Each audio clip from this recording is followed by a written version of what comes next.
ramah bernuansa Islami. Ini adalah kisah Muhammad Cheng. Dia masuk Islam pada tahun 2005 atau setahun setelah tragedi dahsyat tsunami di Aceh pada 26 Desember 2004. Berikut kisah dari pria Tionghoa Muhammad Cheng yang membawanya memeluk Islam. Dikutip dari About Islam. Saya keturunan Cina. Keluarga saya telah tinggal di Aceh selama 3 generasi. Kami adalah pedagang. Nenek moyang saya datang ke bagian yang sangat Islami di Asia Tenggara ini untuk berdagang. Mereka tetap tinggal karena mereka menemukan lingkungan yang kondusif. Para penguasa adil, ramah, dan tidak mengganggu kita. Keluarga saya menjaga tradisi Tiongkok kuno mereka untuk memuliakan dan menyembah leluhur kita. Dan saya melakukan hal yang sama. Sebelum saya membuka toko saya biasanya memberikan persembahan kepada altar nenek moyang kita. Siang hari saya mengulanginya untuk menawarkan dupa beberapa kali.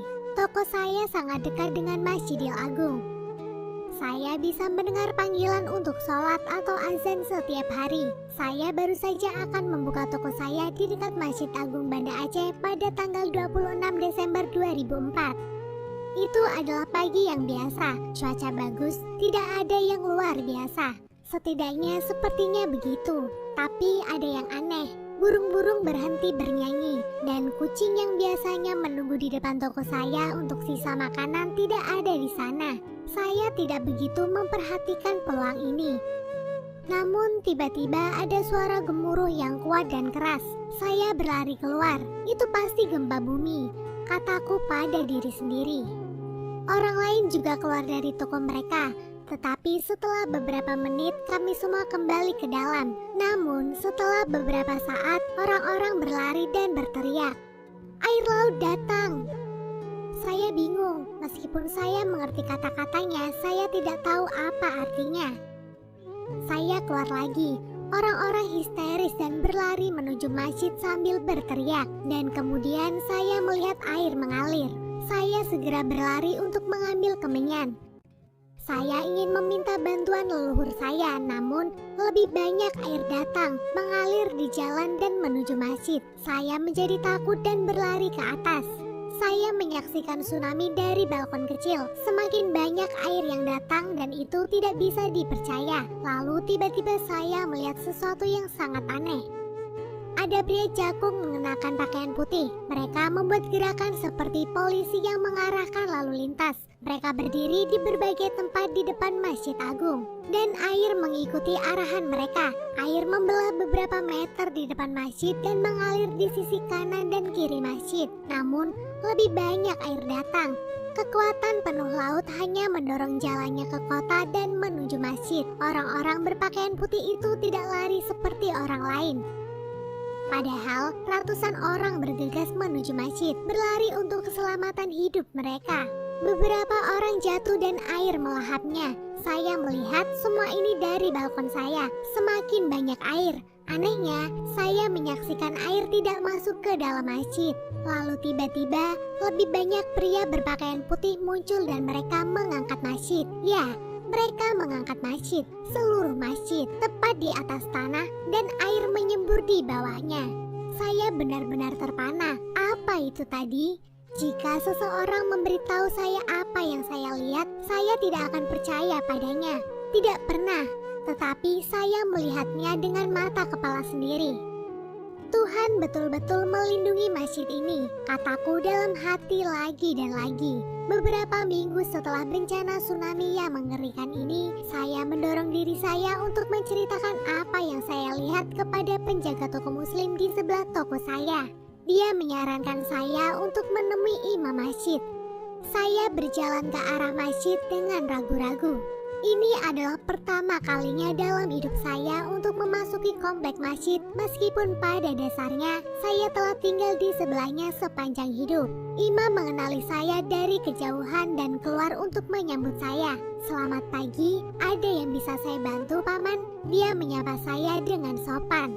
"Aku perlu bicara denganmu," jawabku. Kami duduk dan saya menceritakan seluruh kisahnya. Dia duduk diam, air mata mengalir dari matanya.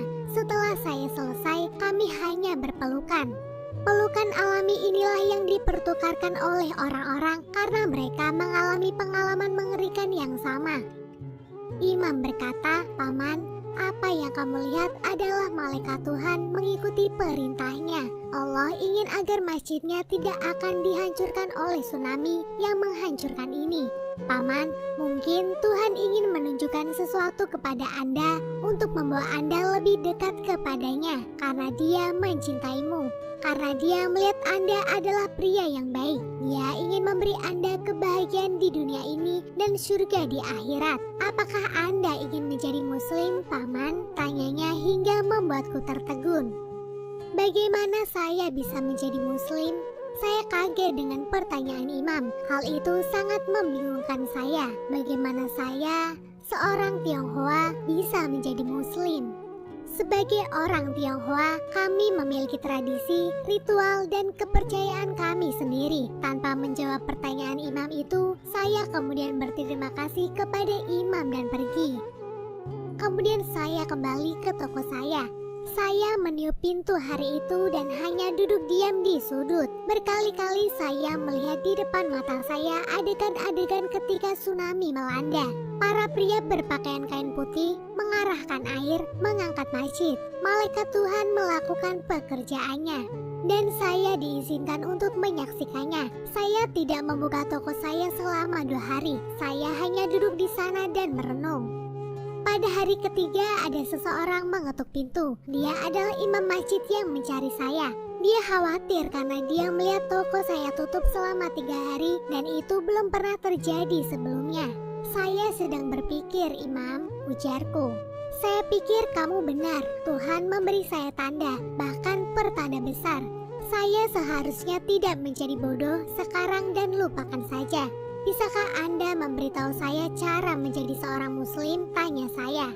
Imam itu tersenyum sambil berkata, "Paman, sangat mudah. Kamu hanya perlu melafalkan kata-kata ini." Dan dia menunjukkan saya selembar kertas. Saya melafalkan 2 kalimat syahadat. Asyhadu alla ilaha illallah wa asyhadu anna Muhammadar Rasulullah. Dan seolah-olah cahaya terang memenuhi toko saya. Sejak hari itu, imam datang setiap hari untuk mengajari saya tentang Islam. Dia menunjukkan kepada saya bagaimana berdoa dan cara membaca Quran. Dan setelah saya bisa sholat, saya juga ikut sholat di Masjidil Agung.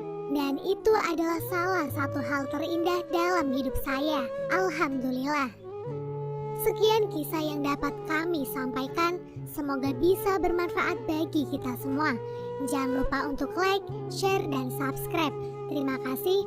Wassalamualaikum warahmatullahi wabarakatuh.